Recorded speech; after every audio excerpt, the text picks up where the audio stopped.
Omusango gwa pressure. Omunyo. Koti egenda gugu. Mataka agawedde ebirimu. Kizuuka nti Buganda yawandiika nga 13. Obwakabaka bwa Buganda. Yakazina emmana 10. Okitegeera. Otandika okujja otandika okuwana. Ne full figure yawandiika nga 13. Full figure ina message zampeereza zitegeeza nti si mumativu n'okuba nti oba ffe tumujoyiniza oba tetumuwagidde naye no reason lwaki nze saakiwagira kubanga nakiraba nga tekigenda kukola ki. Omusango gwa pressure kooti egenda Google. The case is to be dismissed for want of prosecution.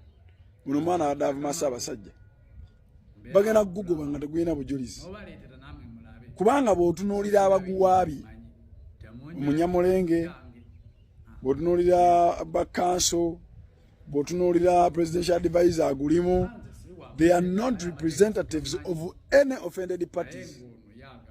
Tebasindikiddwa Kabaka, tebasindikiddwa Museveni. Ate abantu bonna abali offended balina abantu abamanyiddwa legally nti bano be balina okubalumirirwa. Kati abantu bano tebakkirizibwa kuwoza musango ogwo kubanga they are not representatives of the offended parties. Kizuuka nti Buganda yawandiika nga 13. Ne full figure yawandiika nga 13. Full figure ina message zampeereza zitegeeza nti si mumativu n'okuba nti oba ffe tetumujoyiniza oba tetumuwagidde naye no reason lwaki nze saakiwagira kubanga nakiraba nga tekigenda kukola ki. Buganda eba yawandiika 13 tibagivuma omwana akwatibwe. Naawe n'owandiika 13 nti Buganda evumwa omwana akwatibwe. W'okizuulira nti Buganda ewandiise gwe okiviiramu n'ofuuka omujulizi wa Buganda. Naye bw'okiremeramu n'oyagala naawe ofuuke complainant wa Buganda. Then obeera okiikinga Buganda out y'ekiveemu obutabiisanya naawe omwana waayo. Kubanga ekisindikisa Buganda ejjemu eno case eyina balooya baayo beyeesiga beesobola okuwa ebirayiro nga biva oba ewa Ssaabasajja oba ewa Katikkiro ne bajjanga ba representatives aba Katikkiro abannabosa Ssebuggwawo oba aba Ssaabasajja. Ate kwono advocate gwe muyina Buganda tesobola bimuwa. Ekitegeeza mmwe ne advocate yammwe musigala nga temulina bujulizi. Musigala nga simmwe bantu abakkirizibwa. Musigala nga pressure agenda ba challenge nga abagambe muleete be navuma bakakase nti nabavuma. Nze nkikakasa be navuma sibe bo. N'ebifaananyi sibye bbyo. Kakati Bajjo yasingako omusango bwe guti bwe yavuma Museveni ne bamukwana bamutwala mu kkooti. Mujjukira Bajjo yakwata omufaliso n'agenda ye baka kkooti bwagala sente ze za beyiro. Yabagamba muleete Museveni wana akakase nti namuvuma. Oba muleete balooya be ng'abazze bonna si balooya ba Museveni. Just beita ba concerned citizens baloya ba Museveni Karugira ndwate tebaliiwo koti negugoba tegwena bujulizi kali ky'ekintu kyekimwe kigenda okubeera ku musango gwa pressure nti gwafudde ate nga abagusebe baguwaaba. Lwaki otuuka okulaga nti Buganda ebuukidde gwe yawaabi ng'ate wawaabi on behalf of Kabaka. Ekyokusatu bw'otunuulira bonna abawaabi pressure yabavumako n'abavuma bubi nnyo. Naye ate mu kesi ze bawaabi ate bo tebaliimu nti yali atuvumyeko. Ate bo balumirirwa Kabaka na sipiika simanya naani. Kakati gwe omukopi ali kweyo level bw'obeera wafuna omutima ogusonyiwa pressure n'otamuwaabira wabula n'omuwaabira kuvuma Kabaka ate olwo Kabaka atali mukopi ye atalina mutima gusonyiwa gw'oba wasonyiwa n'otawaaba. Ekirala bw'otunuulira abagenze mu kkooti bonna tekuliko muntu yabadde wa buvunaanyizibwa bwa Simba ku lwa Buganda, ku lwa president, ku lwa sipiika, ku lwa Nabosa Ssebuggwawo oba ku lw'abalala. Bonna ababaddeyo ba tikitooka eyo mateeka eyitibwa nga predicament. Predicament eyo ye yaviiriddeko omulamuzi okubuuza pressure ina abakweyimirira kubanga alaba embeera eriwo it's an embarrassing situation. Eswaza yesita ziryawo tekola makulu tekola mawulire oyina abakweyimirira pressure nagawe bali ne babayita nga tebalina biwandiiko omulamuzi n'amuddamu n'amugamba okiraba munnaye tewali bakweyimirira. Pressure n'agamba nti nze ndi mulalu sitegeera singa teyagambye nti mulalu omulamuzi yadagana muwa kooti beyira agende ku bwereere nga lwalina amweyimiridde naye kasa yagambye nti mulalu omulamuzi tasobola kumwesiga ntagenda kudda kyagenda kukomawo ate nga yakwatibwa lwa public outcry kati omuzizaayo mu public nga teri amuvunaanyizibwako omulamuzi kyavudde yamusibye eyo wiiki naye singa abadde wamweyimirira adde agenda mmuta Kubanga predicament ni court. Emuletera okubeera nga ekola ki? Ng'emutagende. So, abantu abalopa omusango guno be bagusse. Baali badde baguvaamu ne baleka Buganda ne gutwala nga mulaba omusango gwa mama Mbabazi gwe yawaaba. Besigye teyaleta balooya begenda kuwaaba, wabula yagamba nti balooya bange bagenda kuwerekerako Mbabazi bamufeeding ene information entono gye bayina. Kayina mwe mbadde muyina okudda ebbali mufeeding Buganda information. Ne mutakola idinga na Buganda mu kooti. Omuntu tasobola kuvunaanibwa misango ebiri. Kugundi yemu ku kiseera kye kimu budde bwe bumu ku kosi yemu ku reason yemu. Tekikkirizibwa. Ono yawaabye n'oli yawaabye. Buganda egamba yavuma Ssaabasajja yatutyobola. Namwe mugamba ffe twasooka okuwaaba ffe twamuwaabira ebituufu yavuma Ssaabasajja yamutyobola. Kati oyo omuntu abeera avunaanibwa emisango ebiri mu musango gumu kitakkirizibwa. Omuntu avunaanibwa mirundi ebiri ku musango ogwo. Kati okubagana okuli awo waliwo conspiracy waliwo party emu ng'egezaawo kutaasa pressure indirectly. Ate ng'ekimanyi there is a party egezaako kutaasa pressure indirectly ng'ejabulula oba ng'ereeta confusion mu kooti.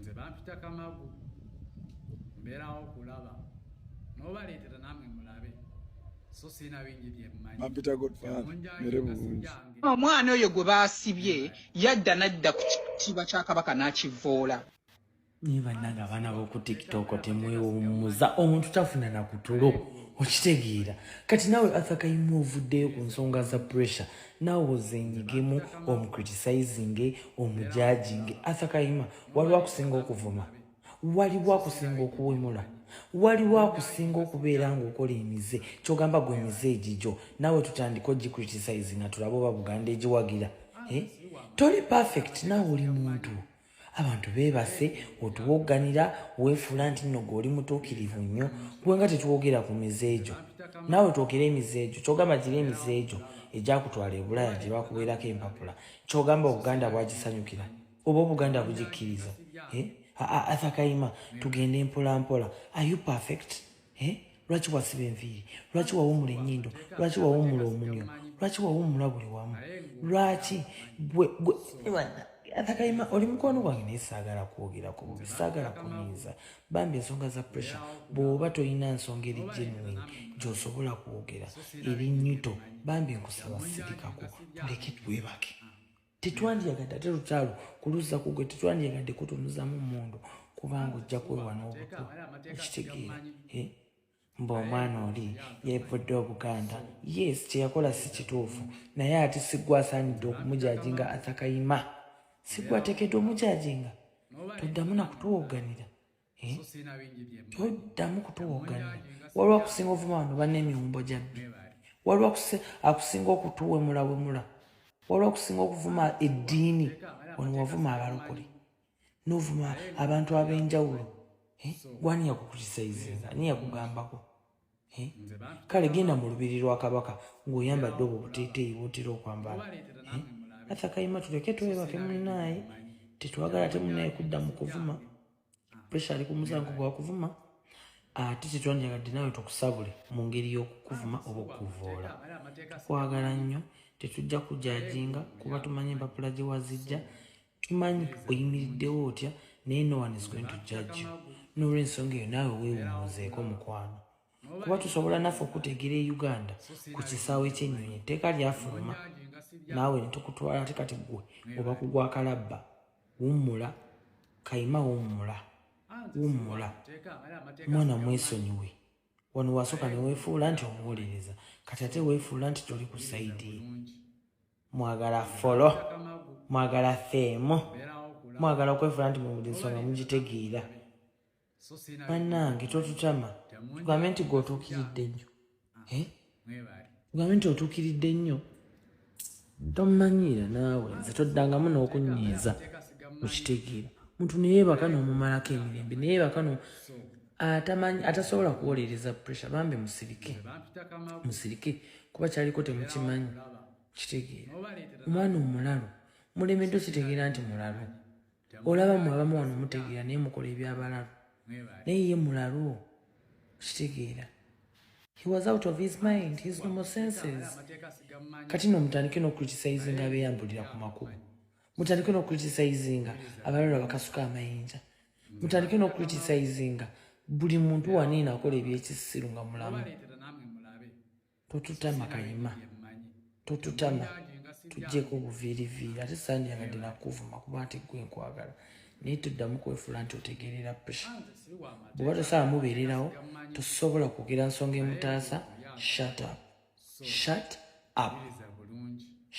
up totoganira waneeno weebake nako